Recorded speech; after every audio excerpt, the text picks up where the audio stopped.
Bom dia. Êxodo capítulo 3. Êxodo 3. Apacentava Moisés o rebanho de Jetro, Reuel, seu sogro, sacerdote de Midian. Certo dia, conduzindo as ovelhas para além do deserto, chegou a Horebe, o monte de Deus.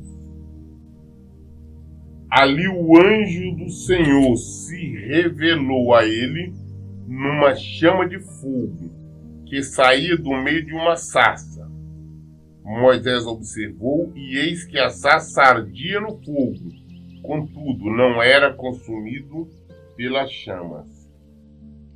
Moisés tinha fugido, ele estava em Midian e ele estava tomando conta, apacentando o rebanho de ovelhas do seu sogro, de Jetro. Ele tinha casado com a filha deste sacerdote, do Jetro, e ele tinha passado alguns anos, no deserto, fugindo. Esta fuga de Moisés deu aproximadamente 40 anos. Quando ele saiu fugido do Egito, ele tinha 40 anos. E ficou mais 40 anos no deserto. Lá depois Midian. A preparação dele. Então um dia ele estava tocando ali o gado, apacentando o gado, não, as ovelhas. E as ovelhas foram ali pro lado do Monte Horebe, quer dizer, o Monte de Deus. E ele, de repente, ele viu a sarça, ou seja, o mato, um capinho ali pegando fogo. Mas só que ele estava pegando fogo, estava queimando, mas não se consumia, ou seja, ele via o fogo ali naquele mato, naquele capim, mas ele não comia, não era queimado, só o fogo estava sobre ele. Algo fantástico, você vê o fogo sobre uma relva, sobre um capim, sobre um mato, alguma coisa, mas aquilo não estava sendo queimado, só o fogo estava sobre e no meio daquilo sem ser queimado. Ele viu, aquilo chamou a atenção dele. No versículo 3 diz: então pensou Moisés, que coisa impressionante, por que será que o espinheiro não se queima? Devo chegar mais perto para contemplar essa maravilha. Ele viu e falou: caramba, é algo fantástico. Não está se queimando, por quê? O que está acontecendo? Eu vou chegar mais perto para me ver, para me entender, para me compreender. Este fogo sobre esta erva, essa sarça, esse espinheiro, esse mato ali, e ele não está se queimando, é algo anormal. Ele quis se aproximar para entender, para entender o que estava acontecendo. Então o Senhor viu que ele deu uma volta e se aproximava para observar melhor. E Deus o chamou do meio da sarça ardente. Moisés, ao que ele prontamente respondeu: eis-me aqui. Deus continuou a dizer: não te aproximes daqui, tira a sandália dos pés, porque o lugar em que estás é uma terra santa. Disse mais: eu sou o Deus dos teus pais, o Deus de Abraão, o Deus de Isaque e o Deus de Jacó. Então Moisés cobriu o rosto, porquanto temia olhar para Deus. Então ele resolveu se aproximar, falou: vou aproximar para me ver o que é isso. Este fogo ali queimando, mas nada se queima. E ele começou a se aproximar, então a voz do Senhor, né, falou com ele através, ele falou, Moisés, Moisés. Aí Moisés respondeu, falou, não, eis-me aqui, Senhor. E nós sempre observamos que os grandes homens da Bíblia, quando foram chamados por Deus, eles se dispuseram, falaram, olha, eis-me aqui. Isso foi com os profetas, agora nós vemos Isaías e outros. Samuel ainda era criança. Quando Deus chamou, ele disse, não, eis-me aqui. Ele disse, eis-me aqui. Aí Deus falou, não te aproximes muito daqui não, porque o lugar onde você está pisando é terra santa. Tire a sandália de seus pés. É terra santa. E Deus ainda disse, né? Aí se identificou, falou, olha, eu sou o Deus de Abraão, dos seus pais, de Abraão, de Isaac e de Jacó. Ou a referência aos pais quer dizer exatamente os antepassados. Os avós, bisavós. E essas pessoas já tinham há muitos anos falecido. Tinha mais de 400 anos que tinham falecido. Jacó, já foi 430 anos, então Jacó, que o Jacó tinha falecido, tinha quase 400 anos. Que Abraão tinha falecido, tinha muito mais de 500 anos, tinha quase 600 anos. Que Isaac também. Então como é que Deus está se identificando como Deus de Abraão, Deus de Isaac, Deus de Jacó? Não é uma referência que Deus foi o Deus deles. Deus está falando que Deus é o Deus deles. Com essa referência, Deus está dizendo o quê? Inclusive, nós lemos lá em Hebreus, quando Paulo fala sobre isso, Deus está dizendo da seguinte forma, eu sou Deus dos vivos e não dos mortos. Ou seja, Abraão, Isaac e Jacó vivem. Eles vivem para si. Porque foram salvos, então eles têm vida. Então a referência é essa. Falou, não. Por isso que Deus se identifica como Deus de Abraão, de Isaac e de Jacó, sendo pessoas que já tinham centenas de anos que tinham falecido. Quando ele se identificou assim, Jacó então cobriu os olhos, não queria nem olhar ali para aquele fogo, porque tinha medo. Teve medo de Deus o destruir. Disse o Senhor, certamente tenho observado a opressão e a miséria sobre o meu povo no Egito. Tenho ouvido o seu clamor por causa dos seus feitores e sei o quanto estão padecendo. Por este motivo desci a fim de livrá-los das mãos dos egípcios e tirá-los daqui para uma terra boa e vasta, onde mana leite e mel, a terra dos cananeus, dos hititas, dos amorreus, dos ferezeus, dos heveus, dos jebuseus. Deus falou, olha, eu tenho visto o sofrimento do povo lá no Egito, estão submetidos àquela escravidão, aquele trabalho forçado. Eu tenho visto isso. E eu ouvi o clamor deles.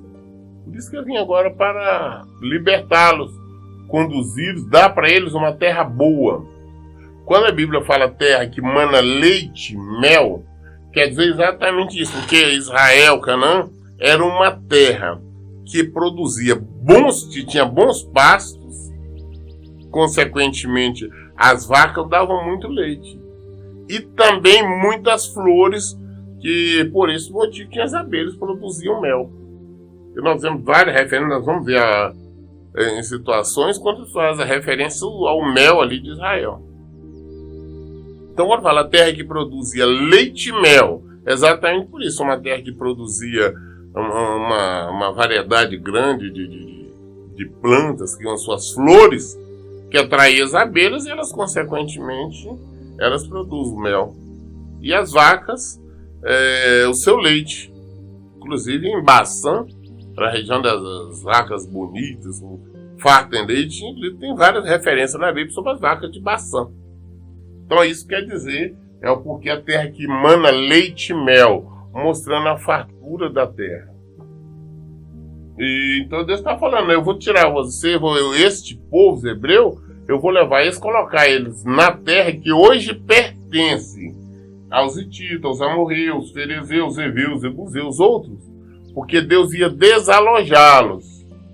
Também nós vamos ver referência mais à frente. Por que Deus vai desalojá-los? Porque eram pessoas desobedientes, eram povos idólatras que adoravam uma série de outras coisas, tinham os costumes estranhos, era desobediente. Por isso Deus estava desalojando e colocando aquele povo. Como o próprio Deus também vai falar mais adiante. Se vocês não obedecerem, eu também vou desalojar vocês e dou a terra para outras pessoas. Porquanto agora o clamor dos filhos de Israel chegou até mim, e também contempla a opressão com que os egípcios estão submetendo e fazendo sofrer. Vai, pois, imediatamente eu o envio a Faraó para tirar do Egito o meu povo, os filhos de Israel. Estão vendo o sofrimento, a opressão com que eles estão tratando o povo, os hebreus lá no Egito, sofrimento. E eu vim para resgatar, para libertar. Então agora você imediatamente vai, parte para lá, e você vai libertá-lo para mim. Vai libertar os filhos de Israel. Moisés, contudo, interpelou a Deus. Quem sou eu para me apresentar diante de Faraó e fazer sair israelita da terra do Egito? Falou, que isso, Deus? Não, peraí, quem sou eu? Não sou ninguém. Como é que eu vou chegar a apresentar diante do rei, diante do Faraó e falar, liberta o povo? Eu vim para libertar o povo, os hebreus. Quem sou eu? Não vou nada. Vai mandar me matar se eu for lá diante dele falar isso. Assegurou-lhe Deus, eu estarei contigo. Esta é a prova de que sou eu quem te envia. Quando fizeres o povo sair do Egito, vós prestarei cultos a Deus neste mesmo monte. Falou, não, pai, vai que eu vou estar com você. Uma prova é que quando vocês saírem do Egito, vocês vão prestar culto para mim neste monte aqui. Vocês vão fazer um culto aqui. Vão me adorar neste monte aqui. Porém, Moisés acrescentou, quando eu for aos filhos de Israel e comunicar, o Deus dos vossos pais me enviou até vocês e me questionarem, qual é o seu nome, que deverei dizer? Olha, quando eu for lá agora, lá no povo, os filhos de Israel, falar, olha, o Deus, né, o Deus dos vossos pais, o nosso Deus, me enviou, né, para libertar vocês, para tirar vocês daqui. E eles me perguntam, qual é o nome desse Deus? Qual é o nome desse Deus que te enviou? Qual que eu vou dizer? O que eu vou dizer? Qual que é o nome do Senhor? Qual que é o nome de Deus? Então afirmou Deus a Moisés, eu sou o que sou. E devei dizer aos filhos de Israel, eu sou, me enviou a vós outros. Deus falou para Moisés, falou, não, eu sou o que sou. Qual que é o nome de Deus? Eu sou o que sou. Aí quando você chegar lá e perguntar, você fala não. Fala, olha, eu sou, me enviou. Qual que é o nome do Deus? Eu sou. Por que o nome de Deus é eu sou? Porque ele é tudo. É o Deus Criador. Tudo foi feito por ele, tudo ele que mantém o controle. Deus é.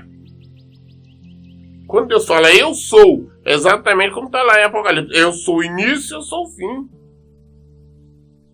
Ele é o alfa, ele é o ômega. Quando fala o alfa, que é a primeira letra grega e a última. O alfa e o ômega. Ele é tudo. Eu sou. Quem é Deus? Ele é. Tudo. Absolutamente tudo. Não existe nada que exista que não foi criação de Deus, permissão de Deus, vontade de Deus. Tudo que subsiste, vontade e permissão de Deus. Nome, eu sou. Disse Deus ainda mais a Moisés, assim dirá aos filhos de Israel, o Deus de vossos antepassados, o Deus de Abraão, o Deus de Isaac, o Deus de Jacó, me enviou até vós. Esse, pois, é o meu nome eternamente, e assim serei lembrado de geração em geração. Falou, olha, eu sou o Deus de Abraão, o Deus de Isaac, o Deus de Jacó. Ou seja, o Deus dos vivos. Eu sou este Deus que me enviou para libertar vocês, para me guiar vocês para fora do Egito, para fora da escravidão, para fora desse sofrimento, para enviar vocês para uma terra boa, uma terra produtiva. É isso que Deus está dizendo para Moisés. É isso que você vai fazer. Vai, reúne os anciões, as autoridades de Israel e anuncia-lhes: Deus, o Senhor Deus dos vossos antepassados, o Deus de Abraão, o Deus de Isaac, o Deus de Jacó me apareceu e me revelou. Em verdade vos tenho visitado e contemplado o que vos é feito no Egito. Porquanto prometi tirar-vos da opressão do Egito e conduzir-vos à terra dos cananeus, dos hititas, dos amorreus, dos ferezeus, dos heveus e dos jebuseus, terra onde mana leite e mel. Eis que os anciãos, as autoridades de Israel te darão ouvidos, atenderão a tua convocação e seguirão contigo até o rei do Egito e lhes comunicará: Deus, o Deus dos hebreus, veio ao nosso encontro. Agora, pois, deixa-nos ir pelo caminho de 3 dias de marcha dentro do deserto, a fim de oferecermos nosso sacrifício ao Senhor, nosso Deus. Claro, você vai chegar, vai se apresentar às autoridades. O que vai dizer as autoridades hebreus? Ou seja, os primeiros, as pessoas responsáveis, as pessoas sérias, as pessoas que tomavam decisões pelos hebreus. Apesar de eles estarem como escravos no Egito, mas aquele povo separado dos hebreus, sobre eles tinham pessoas. Toda comunidade tem seus líderes, e eles tinham esses líderes. Os anciãos, né, as pessoas idosas. Então, Deus falou com ele, falou, olha, você vai reunir essas pessoas, vai dizer, falou, olha, o Deus dos seus antepassados, o Deus de Abraão, o Deus de Isaac, o Deus de Jacó, eu sou.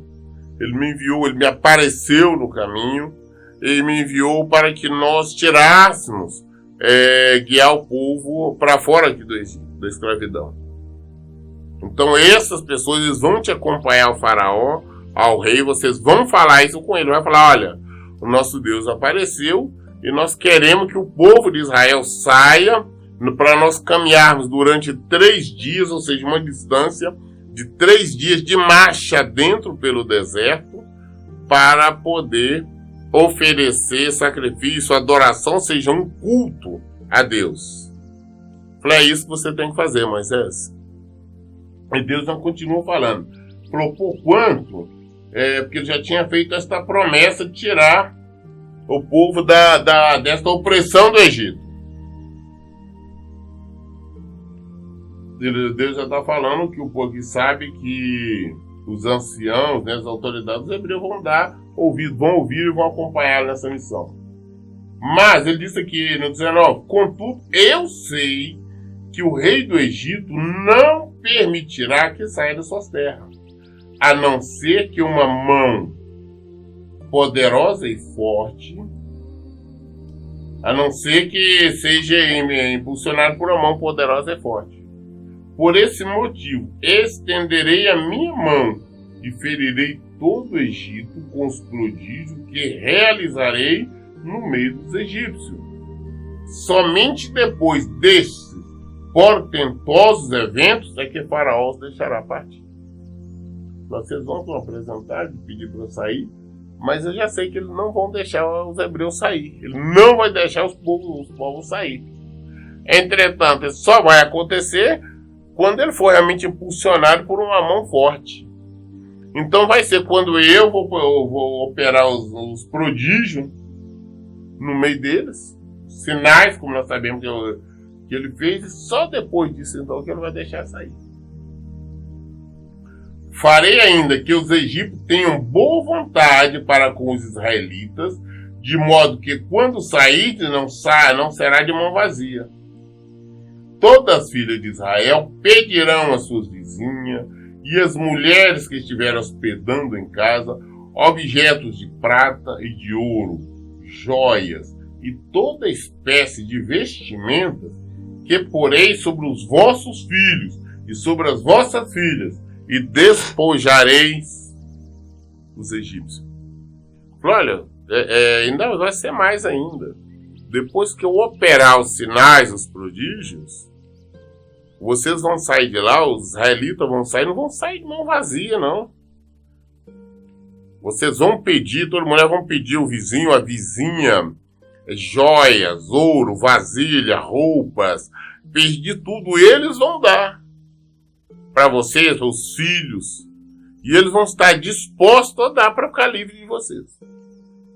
E inclusive parte dessas coisas que vocês vão receber, vocês vão oferecer a mim. Quem conhece a história, nós vamos chegar nela, sabemos que na saída, depois do décimo prodígio que Deus operou, o sinal que Deus operou, quando morreu, né?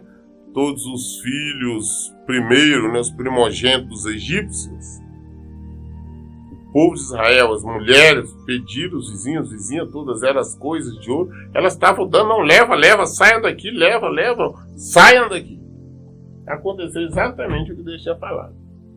Quando nós observamos, temos que ter certeza. Então, a palavra de Deus se cumpre integralmente. Tudo que Deus fala se cumpre. Êxodo, capítulo 4. Então Moisés replicou a Deus: Mas, Senhor, eis que os israelitas não acreditarão em minha pessoa, tampouco darão ouvidos às minhas palavras, porquanto certamente contestarão. Não é possível que Deus te tenha aparecido. Falou, não, os israelitas mesmo, o povo não vão acreditar em mim, não. Quando eu for falar com eles, não vão acreditar, não. Eles vão dizer, rapaz, não é possível que Deus apareceu para você. Não vão. Moisés não estava olhando de forma carnal. Deus estava falando com ele que ia ser assim, mas ele falou, não vai acontecer. O povo não vai acreditar em mim. Perguntou-lhe o Senhor: que é isso que tem nas mãos? Respondeu-lhe Moisés: um cajado. Ordenou-lhe o Senhor: lança-o na terra. Moisés prontamente atirou o cajado ao solo, e ele se transformou em uma grande cobra, e Moisés esquivou-se dela assustado. Ele falando assim, Deus perguntou, ele falou que não vou, o povo não vai acreditar em mim. Aí Deus olhou para ele: vem cá, o que é que você tem na mão, hein? Falou: um cajado. Cajado é aquela ferramenta do pastor, tipo um bastão, madeira alta, né? Que ele usa para proteger, tocar, guiar, firmar nela durante o tempo tá pastoreando, no tempo do seu pastoreio. Cajado é uma madeira, nada mais do que isso, um porrete. Então Deus falou: o que é isso? Eu falei: é meu cajado. Deus falou: joga no chão. Quando ele jogou, imediatamente o cajado dele se transformou numa cobra. E Moisés ficou assustado, correndo, falou, né, com medo da cobra. Então ordenou Deus a Moisés: estende a tua mão e pega pela cauda. Ele estendeu a mão, pegou pela cauda, e ela se converteu em cajado em sua mão. Ele, com medo da cobra, transformou. Deus falou assim: escuta, pega pela cauda aí. Ele foi e pegou. Na hora que pegou pela cauda, voltou então a ser um cajado. Voltou seu cajado dele. E disse o Senhor: fazeis isto para provar aos israelitas que Deus, o Senhor, o Deus dos teus antepassados, o Deus de Abraão, o Deus de Isaac, o Deus de Jacó, de fato apareceu a ti. Para que comprovar, se tiver dúvida que Deus apareceu, que o Deus de Abraão, o Deus de Isaac, o Deus de Jacó, o eu sou, que eu tenha aparecido para você, você pega o cajado, joga no chão, eles vão ver o cajado transformar em cobra, que algo é normal, impossível, e vão acreditar que que realmente apareci para você. É um sinal que você vai mostrar para os israelitas. E disse mais o Senhor: põe a mão no teu peito. E ele colocou a mão sobre o peito. E assim que atirou, eis que a mão estava coberta com uma doença semelhante à lepra, esbranquiçada como a neve. Torna, pois, a colocar a mão sobre o peito. E Moisés levou sua mão enferma ao peito, e assim que a retirou, eis que estava saudável como o resto do corpo. Então explicou-lhe o Senhor: assim, se não acreditarem em ti e não ouvirem a voz do teu primeiro sinal, acreditarão na comunicação do segundo sinal. Se não acreditarem nesses dois sinais, nem derem atenção às tuas palavras, tomarás da água do rio e a derramará em terra seca. E a água que tomares do rio se transformará em sangue sobre a terra seca. Olha, mesmo que você fizer o sinal aí, jogando o seu cajado, ele transformando em cobra, se eles não acreditarem mesmo assim que eu apareci para você, faz isso, coloca sua mão dentro do peito. Então ele enfiou a mão ali no peito. A hora que ele colocou, a mão dele ficou embranquiçada, como uma espécie de lepra, uma situação doente, enferma a mão. Aí ele viu, deve ter ficado preocupado, e Deus falou: coloca novamente a mão no peito. Ele voltou a colocar, a mão voltou a ficar perfeita, voltou a ficar normal. Deus falou: olha, esse sinal, vocês não acreditaram no primeiro, vocês não vão acreditar neste. Você mostrando tanto a enfermidade como a cura, mostrando que só Deus pode fazer isso. Só Deus de Abraão, Deus de Isaac, Deus de Jacó pode fazer isso. E mais, se mesmo você ainda não acreditarem, você vai no rio, lá no Rio Nilo, pega um pouco de água e joga na terra seca. Aquela água que eles verem você pegar e vai jogar na terra seca, vai se transformar em sangue. E eles vão ver que isso aí somente através da força divina, só através de Deus, poderia fazer isso. Então esses três sinais, Deus deu para ele condições dele provar. Não é nem para os egípcios, mas para os israelitas, que Deus tinha aparecido para ele e que ele tinha ido com a missão de os conduzir para fora ali do Egito e da escravidão. No entanto, argumentou Moisés a Deus: perdão, ó meu Senhor, todavia eu não tenho facilidade para expressar-me, nem no passado, nem agora, que falaste a teu servo. Não consigo falar bem, pesada é minha língua. Falou: Senhor, mas tem uma outra coisa. Eu sou ruim com as palavras, eu não sei falar muito, eu não sei falar bem, eu tenho dificuldade para estar me expressando. Como é que eu vou estar falando com esse povo? Então nós estamos vendo que Moisés, na verdade, está apresentando uma série de argumentos e pretextos para não cumprir a missão dele.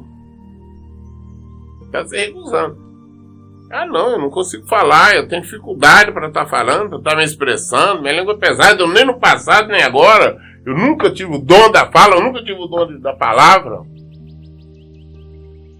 Respondeu-lhe o Senhor: quem dotou o homem de boca e língua? Quem fez o surdo ou o mudo? Não sou eu? Deus?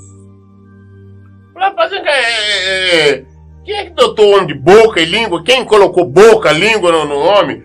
Quem é que fez o surdo? Quem é que fez o mudo? Quem fez tudo isso? Não sou eu? Se Deus está nos enviando, gente, Ele nos capacita. Ah, não, mas eu tenho dificuldade em falar. Deus sabe a sua dificuldade, foi Ele que fez assim. Ah, não tem pessoa que é muda. Foi porque Deus permitiu, Deus concordou. Deus está falando: quem faz tudo sou eu. Eu sou. Ele se identificou dizendo: eu sou o que sou. Quem faz tudo foi essa resposta que Deus seca logo direto para Arão. Foi ele disse: não sou eu o Senhor? Agora, portanto, vai, e eu estarei contigo, e te ensinareis o que has de falar e como falarás. Falei: então, portanto, agora vai, rapaz. Eu vou te ensinar o que você vai falar, que hora, como, o que tem que falar. É eu que estarei com você. Vai e acabou o assunto. Chega de desculpa. Contudo, insistiu Moisés com ele: ah, Senhor, peço-te que envie outra pessoa. Tentando fugir da missão. Se acovardando. Ah, não, Senhor, envie outra pessoa. Não faz comigo, não. Então o Senhor se irou com Moisés e lhe disse: não tens o teu irmão Arão, o levita? Eu sei que ele tem facilidade para falar, e eis que ele já está chegando. Vê o seu encontro, e vendo-te, muito se alegrará em seu coração. Tu, pois, lhe ministrarás, e lhe colocarás na boca as palavras que ele deverá expressar. Eu estarei na tua boca e na boca do teu irmão, e vos direi o que devereis fazer em cada circunstância. Assim como Deus fala ao profeta, tu falarás ao teu irmão, e ele será teu porta-voz diante de todo o povo. Toma, pois, esse cajado em tua mão, e com ele que irás realizar os sinais miraculosos. Ele dando desculpa, envia outros tipos de coisa, deixa ficou com raiva de aí. Não foi, presta atenção. Você não tem teu irmão, o Arão, levita, ou seja, da tribo de Levi, descendente da tribo de Levi. Pois é, ele vai em seu encontro. Você caminha, quer você chegar no Egito, você vai encontrar com seu irmão. Ele vai ficar muito alegre em te ver, em te rever. Afinal, são 40 anos, né? E depois, então, você vai falar tudo com ele, ele vai te acompanhar, você vai colocar as palavras, você vai dizer para ele o que ele tem que falar. E ele vai estar falando. Ele vai ser como uma espécie de porta-voz sua. Você fala com ele o que tiver que ele falar, e ele vai estar falando. Ele, como sacerdote, ele vai estar falando para os hebreus. E não se preocupe, eu vou colocar a palavra na sua boca, e no momento certo para falar, na circunstância, tudo de maneira adequada, eu vou estar guiando vocês. Vai, e não esquece o cajado, leva ele para onde você vai ter que apresentar, fazer os sinais miraculosos, os sinais que eu disse a você. Então, apesar da insistência de Moisés em fugir da missão, Deus obrigou ele. Falou, não, só isso. Ele não teve outra alternativa. Deus enviou e colocou o Arão, seu irmão, como seu ajudante. Nós lemos hoje até o capítulo 4 de Êxodo, até o versículo 17.